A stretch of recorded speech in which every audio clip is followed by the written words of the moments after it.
So I'm going to go over the basic interface of a Zoom meeting, and then I'll go more into depth into certain aspects of it. So from the Zoom meeting, you have the option of, it'll tell you the meeting information by hitting this eye up here in the top corner.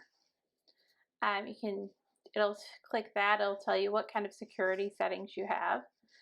This button will full screen it for you. You have the mute and stop video. If you click either one of those, it'll toggle you off. And you can see the little red line turns through it. The arrow next to either one of those will let you do some more in-depth settings, like selecting specific microphones or audio devices. You can test it. You can switch to phone audio. Video, very similar if you have multiple cameras. If you want to use the virtual backgrounds, video settings, or go more in depth into your video settings, you'll do that. As the host, you will have the security option now. So you can lock the meeting where no one else can come in and out. You can disable the waiting room. The waiting room makes it where you have to allow people access in. You have to approve that they can enter the meeting.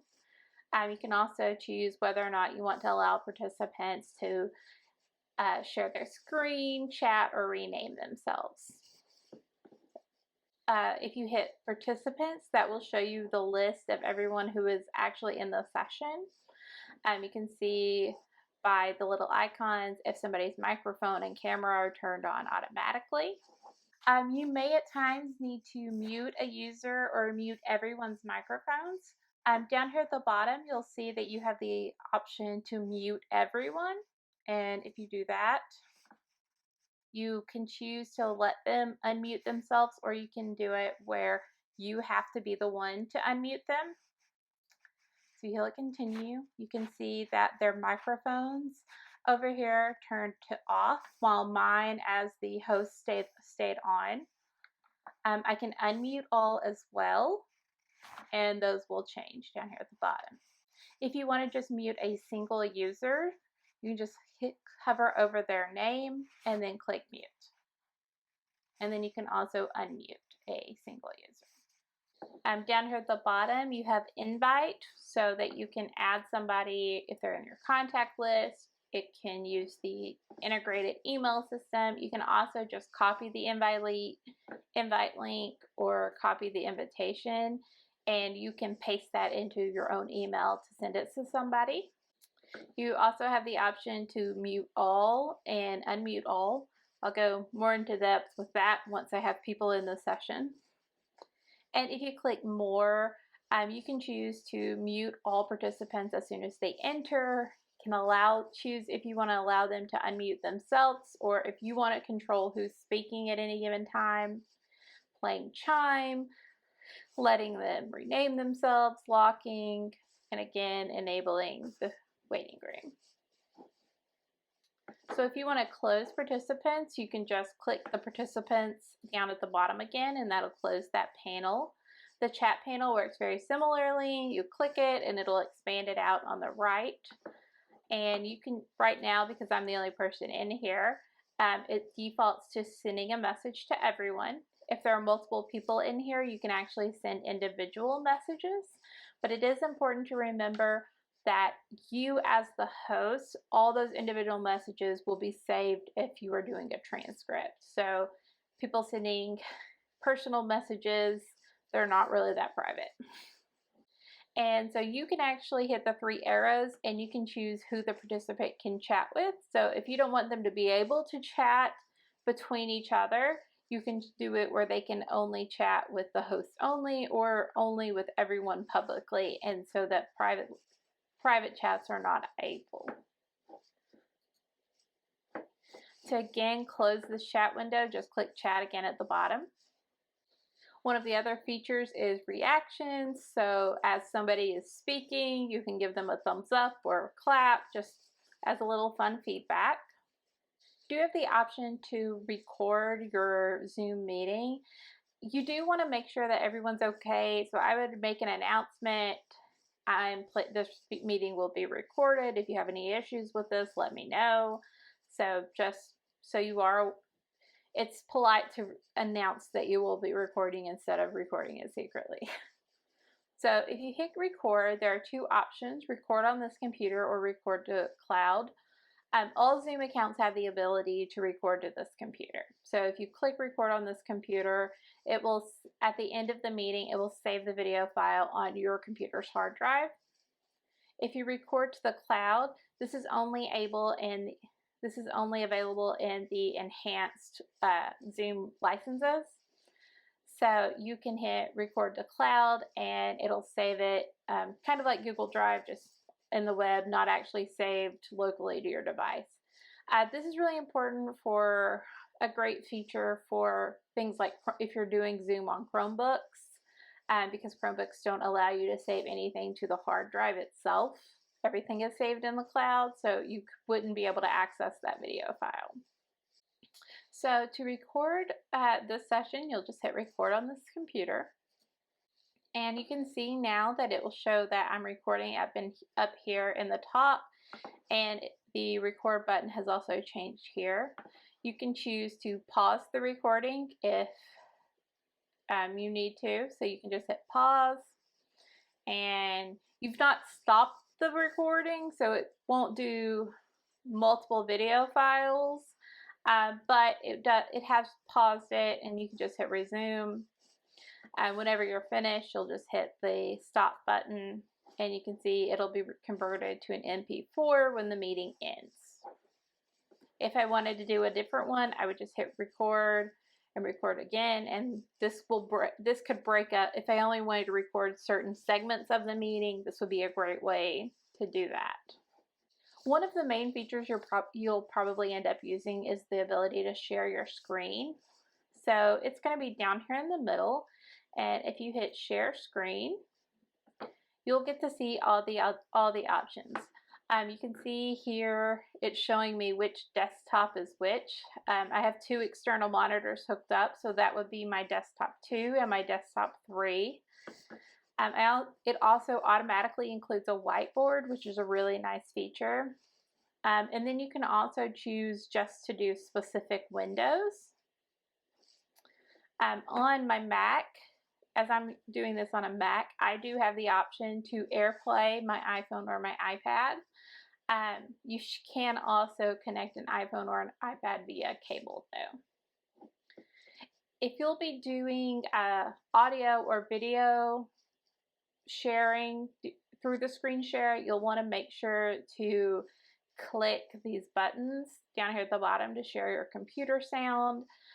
If you play a video through one of your own windows, and if you don't hit computer sound, participants won't be able to hear it. So you'll do that. And then if you're doing video, just for the best video experience, just kind of optimize that.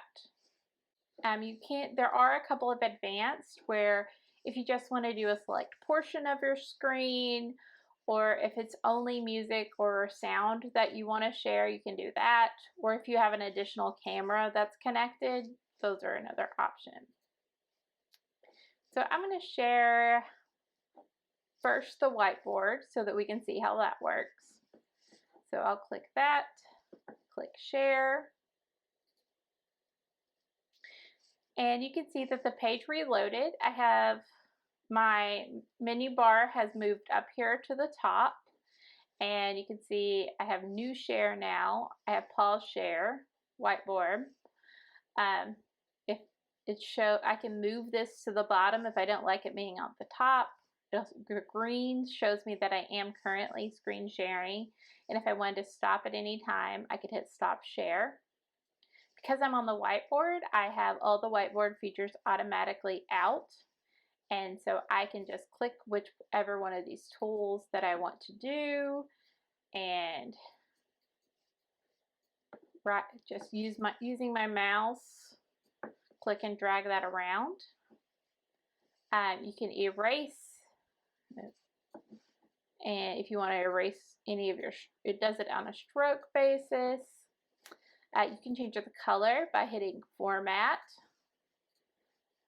and you can hit add arrows, stamps. those are a kind of neat feature. Again, just drag the eraser over it. It deletes the entire item. If you want to spotlight something, say look. If I hit spotlight, it'll add up to my cursor a little glow so that it's very obvious where my cursor is. The other option is to make it an arrow.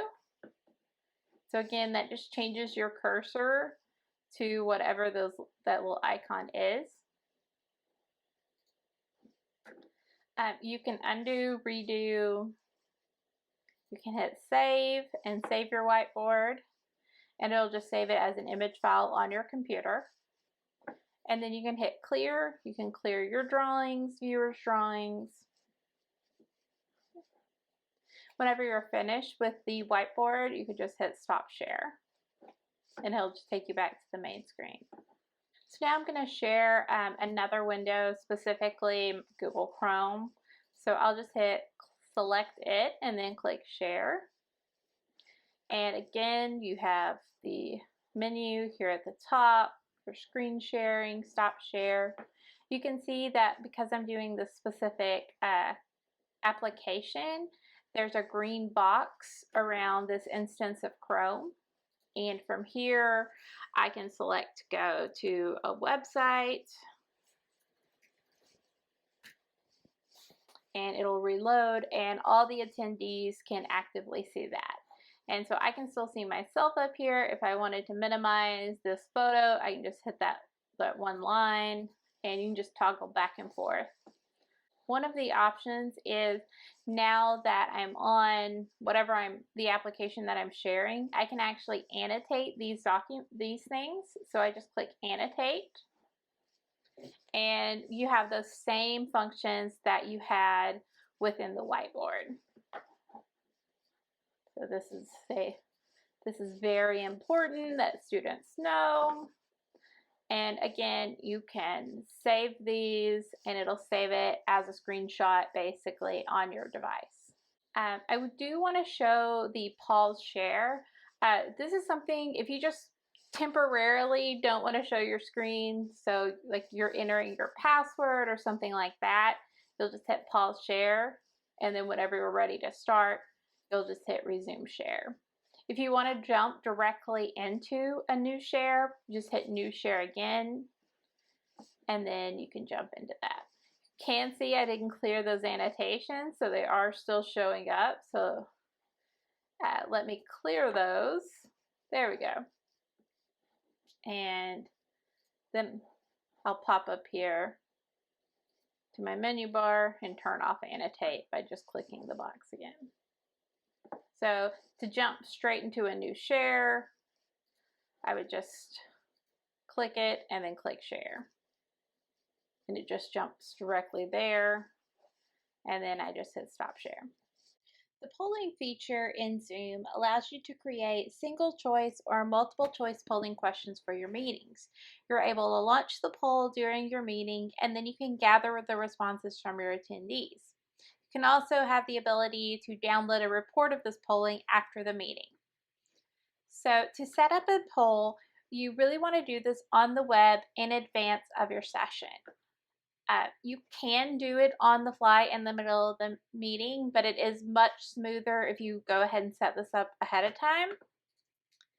So here on my screen, I have my meeting. I just went to Zoom, and I went to selected my meeting, and now I'm in the management functions. If I scroll down to the bottom, there's now a section that is in a box and says you have not created any poll yet.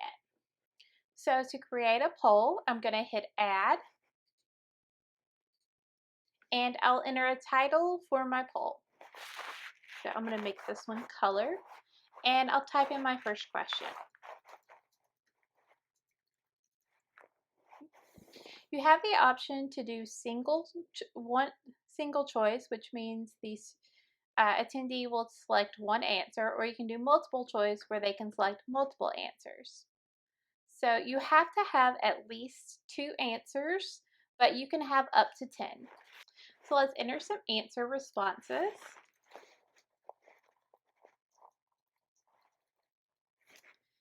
If I would like to add another question to this poll so that attendees are prompted to answer both questions at the same time, I would hit add question.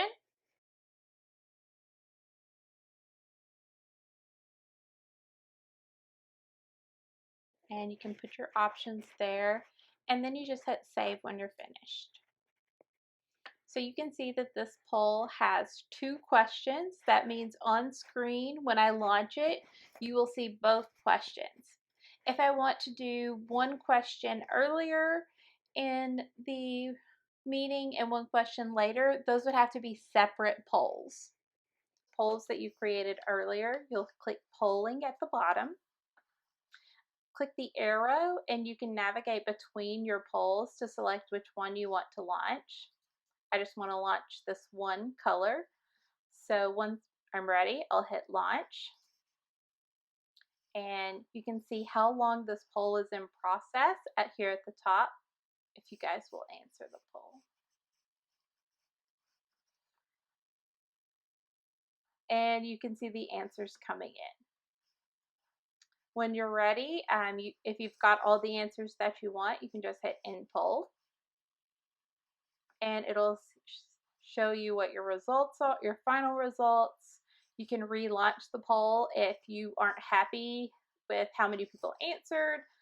You can also share the results.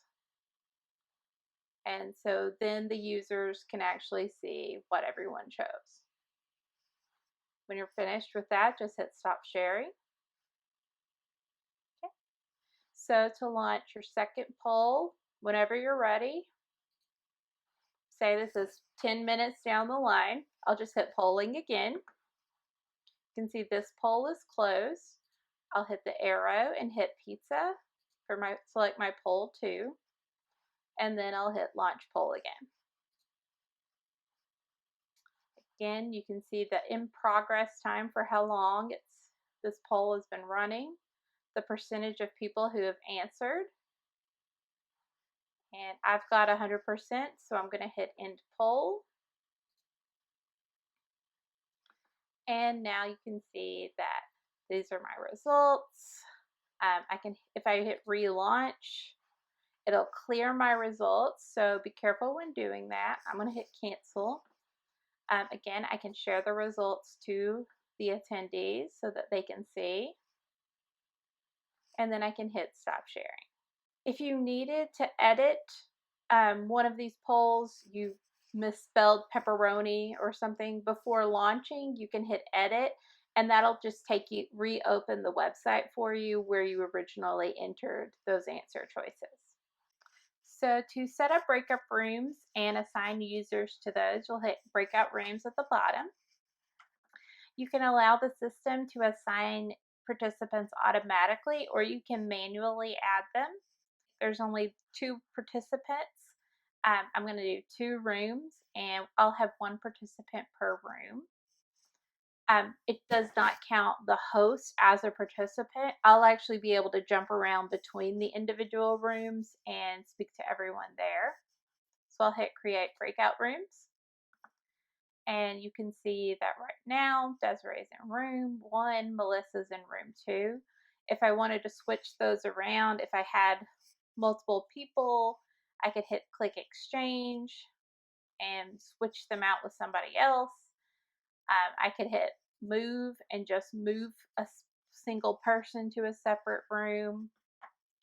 Down here at the bottom under options, you can select to move the participants into the breakout rooms automatically. Without that checked, they're just going to have an invite to join the breakout room. But so if you want to make somebody go into it, just hit that. You can allow them to return to the main session. You can check this to do time limits on how long the rooms are accessible. And you can also give them a countdown once you hit close breakout rooms of how long they have to get back to the main room. So you can also click add room if you actually decide, hey, I want a 3rd room. I really wanted 5 instead of 4 people in 3 rooms, I wanted 4 rooms of 3. You can hit rename all of these. If you want it to be very specific, you can hit delete. So once you're ready, you can just hit open all rooms. And we'll wait for them to join. I can pop into the rooms myself by clicking join. And it will reload my screen. And you can see now I'm here with Desiree. If I want to jump back, I'll hit leave room and then leave breakout room. Again, the screen will reload. And I'm here. I'm going to click breakout rooms again. You may have saw this broadcast message to all. So I can send a message to everyone and be like, 5 minutes left. And hit broadcast. And then everyone in the breakout room will get that. You can see that Melissa has left her breakout room and moved back to the main room. And Desiree is still in breakout room. If I'm ready to end this, I can just hit close all rooms. You can see the message that they will close in 56 sections. And now we can see that Desiree is back. If I wanted to close and exit, go back to the main meeting. If I wanted to use breakout rooms again, if I click them, it's automatically going to suggest the rooms that we used prior. So you can hit recreate and replace all of the existing rooms and start from scratch if you want to. Or if you just wanted to mix it up a little bit, you could use the move to and exchange functions. As always, if you need any assistance, please contact us in the TLC.